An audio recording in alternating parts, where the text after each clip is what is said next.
Ang programang ito ay hatid sa inyo ng Bank of the Philippine Islands.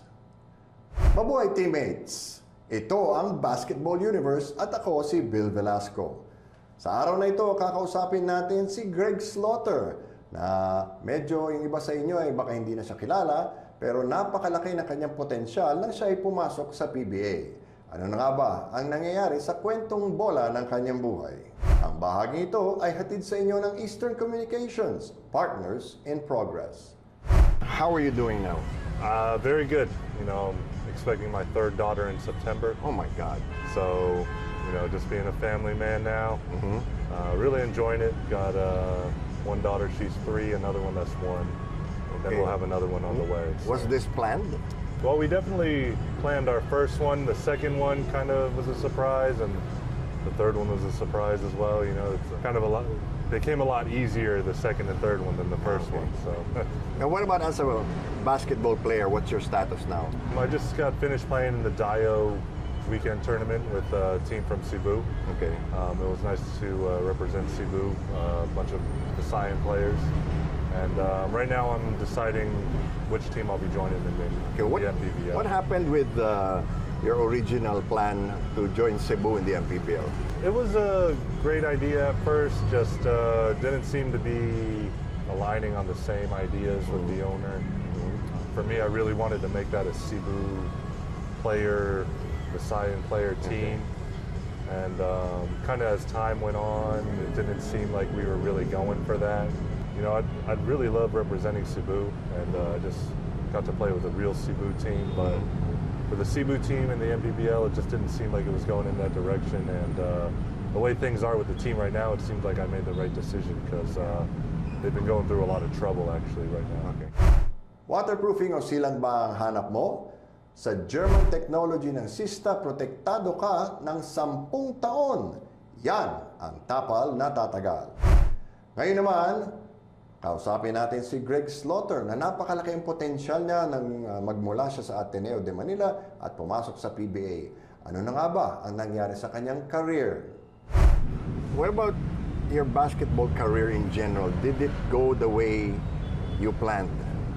Well, honestly, like if you would have asked me that at the beginning, you know, I wouldn't have had any plan for a basketball career. So to have played over 10 years and play for the national team and see all these different places thanks to basketball definitely went well above and beyond any expectation I had of a basketball career when I was young.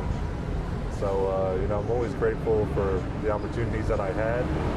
But at this point, I still feel like I still got more to give. Okay. Is there any pressure on you to earn from basketball because your family is getting bigger? You know, there's always something to provide for the family, you know, even though I knew basketball wouldn't be forever, it's still good to do something to try and capitalize on it while you can. So definitely I'd like to still play, not just because of the pay, but just because I feel like I still got something to give. Okay. Do you have anything specific planned for the rest of the year or for years to come? Well, for the rest of this year, I think I might be rejoining the MPBL, finish out their season. See how that goes, and then from there we'll see where I go next. How about overseas? Any offers? There is some Japan offers right now, but it's kind of hard with my first year there wasn't bad. We had one baby. My second baby was born in Japan, and after she was born, I actually had to leave that weekend for an away game because in Japan we play home and away games. So sometimes I'm traveling for like over a week. But after our second baby, it was a little hard, and now that we have a third one, I'm not sure if it's capable to sustain a family abroad and play professional basketball because the Japan schedule is very demanding. You'd be away from them at least half the time, right? Yeah, half the time, and just that point after my wife gives birth is pretty difficult, you know, because she has to recover, so has to have me really be more hands-on with the kids and everything. And you know, in Japan we got to do our own dishes, we got to cook our own food, take the trash out, do all the chores ourselves, as well as take care of the kids, and then practice every day and play back to back. Okay. Now, what's changed for you since you started having children? it's hard to really describe it, but you know, everyone who's a dad would understand. Just a lot of changes, you know. Even biologically, they say, you know, there's a lot of changes that go on people when they undergo parenthood. You know, just mentally, the perspective's a lot different. But, you know, I definitely enjoy it. It's for the better. I love being a dad, and I love having my kids. You gonna buy a gun soon? Actually, you know, my wife owns a few, so we're already good on that department. Yeah. You're set. Do you think that, you know, with the way your career has gone, that you know, you get a bad rap, or were expectations of you very high? No, you know, just going out on the street, you know, everyone's really friendly, very, very recognized by a lot of people, and you know, everybody's just really friendly about it. So I know there's been a lot of controversy on my end through my career, but you know, in my conscience, I know I haven't done anything wrong. So you don't think you're difficult to deal with like some people claim? You know, I would ask you, you know, who's the ones claiming that? Yeah, you know, I don't think you know, my record speaks for itself. Throughout college, played on every level in the Philippines, and even gone abroad and played over there. So, you know, I don't think I'm really been hard to deal with. Yeah. What else would you like to accomplish as a basketball player? Something you can tell your daughters about? You know, I think I've been through everything. You know, I've experienced everything. It'd be nice if I was a little younger for my kids to still see me play, but you know, I'm still playing now. Still can play. They really enjoy. You know, they're old enough now to enjoy watching me. They understand it now a little bit. So, you know, just in that regard, I'd still like to play just so that they can continue watching. I have some memories of you playing. Yeah, my eldest likes to say she's already a basketball player just because she sees me playing basketball. That's great. And whenever she sees like basketball players, she'll, you know, recognize that I'm a basketball player too. So. Yeah. Looking ahead, what do you see yourself doing when you eventually retire? It's hard to say. You know, right now I'm really focused on my kids. They'll be entering school soon, so I want to find a really good situation for them there, you know, and start introducing sports and fitness to my eldest daughter, who's old enough now. She's really taken to like running and exercising very well. She just does it for fun. You know, right now just making sure they're okay and they're set on a good path. And, you know, we'll see, you know, after I'm done playing officially, like when I know I'm really done, and I know I have a lot of knowledge and ability to help people in the future. So coaching would be something I'd be looking into. Well, they're obviously going to be tall because you're very tall, but are you going to like nudge them towards basketball?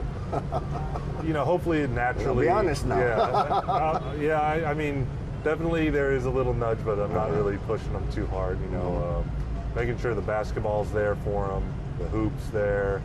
You know, obviously I like to watch basketball too, so if they watch with me, you know, that influence is there. But yeah, definitely when I practice, sometimes I bring my eldest when I can, just get her in the gym with me to see what it's about. You know, in your era, there's really been an explosion of basketball in the Philippines. You had the MPBL, started 7 years ago. You have other leagues as well. Do you think this is good or bad for the sport? Well, because we're in the Philippines, I think it's very good. I started my basketball journey in Cebu. It was then I recognized after coming to Manila, you know, there's so much talent in the Philippines, but you know, everything's kind of concentrated in Manila. So it doesn't really give the players everywhere else really a fair chance, I would say, because a lot of them have to come here, you know, uproot themselves away from their families and everything. And it's just a little difficult, and it's also a little difficult to get recognized as well. You know, I just came from a weekend tournament with a lot of Cebu players and Scion players, and you know, a lot of people wouldn't have heard of them, but ability-wise, they were like right there.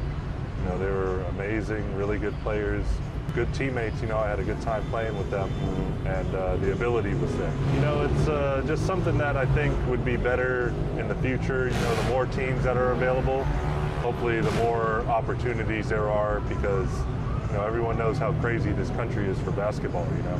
Yeah. Do you think it's good or bad for the national team and the international game that we have to play? I think it's good. You know, the more opportunities we have with players and opportunities for these players to get chances to continue developing and growing bigger and better, I think that would ultimately be better for the national team. Now that's just up to the national team to make the correct decisions on creating the best team possible through talent, and you know, not just picking the people that would be easiest for them to deal with. To your mind, what else has changed in basketball since you started playing? You know, I've really come at a very interesting time, because when I came in, I felt like it was kind of the end of old age and beginning of a new age with how everything on the internet is able to be put on, you know. I came in like right at the end of no social media, and then it just kind of started like right a few years into it. Just to be part of that and to see how social media is now. And you know, you got kind of like even like these content creator players and everything now. You know, it's still too early to really tell what kind of influence that has, because you know, a lot of young players might look to the social media for like a highlight culture, where a lot of things of teaching on, you know, the boring stuff that doesn't get highlighted, which is maybe the most important stuff when it comes to basketball, those small details. The fundamentals. The fundamentals, you know. Hard to say like what kind of impact that's having right now, because it's still fairly young and you still haven't really got to see the product yet. But it's still maybe bringing in more players, but the fundamentals still need to be taught there, everything like that. The details really matter. Okay. Do you think that this generation of players are impatient to be successful? I wouldn't say it's fair to call them impatient, because I mean, I remember when I was young, you know, I was still impatient too, you know. When you're young, you know, you just want to, you know, you feel like you can take on the world, you want to like get to the highest you can. And I think you need to have that kind of pride and edge to really push yourself to make it far. You know, there's a lot of roadblocks on the way, and a lot of young players, you know, myself included, sometimes feel like it might be unfair. But, you know, now that I'm a lot older and looking back at all these things, those challenges and obstacles are necessary for players to really reach their full potential and understanding. Impatient? I'm not sure, you know. You know, I grew up where LeBron James was the chosen one, so, you know, that was like everybody saw that and thought, oh, you know, everyone wants to be that. But, you know, it's not, there's always going to be someone real young, and everyone's going to get an idea like, oh, this guy's accomplishing this already. But, you know, I think that's just a normal thing for a lot of young players to feel eager to want to prove themselves and reach a higher level. If you know, players were going to turn pro and they would ask you for advice, would you advise them to start their careers here professionally or overseas? It's hard to say. You know, everyone has their own situation.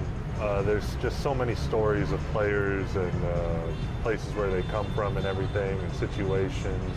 You know, there's just so many variables to take into account. You know, like for me, just even having my family grow as I was abroad proved to be challenging. And, you know, it's hard to say what's best for who. You know, everybody, you know, some people have their families. Maybe they can't perform well without their families. Maybe for some, you know, it's like it's harder to perform with families. So everyone has their own situation. But I will say, you know, it is nice that there are more opportunities now that you can choose compared to one path where kind of where it was for me, you know, it was only the PBA, but now it's nice to see that all these players have multiple options. It's, you know, even 30 in the Middle East right now, players in Japan, players in Korea, players in the PBA, players in the MPBL. It's just better, I feel like, to have multiple options than be stuck with one thing. Do you plan on going back to Cebu eventually? I was actually there just a couple weeks ago. Okay. So, you know, Cebu's definitely my home here. All my family's there. You know, I'm a Cebuano through and through, no doubt about that. Lastly, how would you like people to think about you eventually when you retire and looking at the sum total of your career? You know, just hopefully, you know, I always just wanted to do the right thing. So hopefully people recognize, you know, I don't know what their ideas were on what I should have been. Okay. but for me, I'll always find peace in knowing that I always did the right thing. So, you know, I'm really happy about that. And, proud that I can show my kids that. And, that, you know, whatever happened, I always had choices, but I always chose to do the right thing. Thanks, Rick. Thanks for your time. At yan ang Basketball Universe para sa araw na ito. Subaybayan kami tuwing Lunes hanggang Biyernes at mag-LSS tayo. Like, share, and subscribe at follow na rin. Nais namin pasalamatan ang aming mga sponsor, Bank of the Philippine Islands, Eastern Communications, Eurotex, at Sista. Laging tandaan, saan man kayo, ano man ang ginagawa ninyo, magkakampi tayo. Ako si Bill Velasco at ito ang Basketball Universe.